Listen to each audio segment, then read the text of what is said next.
Lalong lumakas ang bagyong Lawin habang patuloy na lumalapit sa bansa.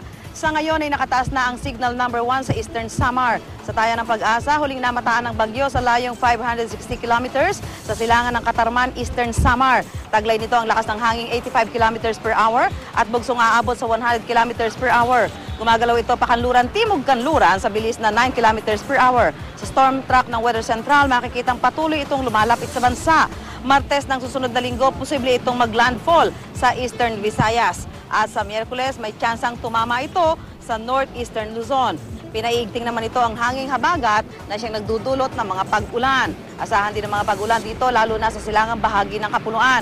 Dahil sa lakas ng hangin dala ng bagyo, asahan ng pagtaas ng alon sa eastern seaboards ng Timog Luzon, Visayas at Mindanao. Kaya inaabisuhan ang mga papalaot na iwasan muna ang mga nabanggit na baybayin. Samantala bukas, ang malaking bahagi ng Luzon ay makakaranas ng maaliwalas na panahon. Pero uulanin ang ilang bahagi ng bansa tulad ng Calapan, Iba at Legazpi.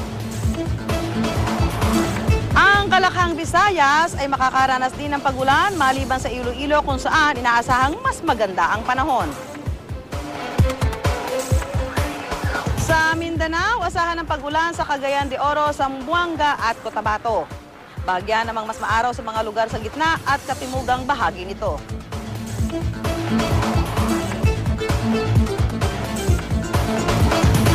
Dito sa Metro Manila, asahan ng magandang panahon sa simula ng weekend, pero pagdating naman ng araw ng linggo, asahan ang maulang panahon. Para sa karagdagang weather update, puntahan lang ang GMA News Weather page o GMA Weather Facebook page.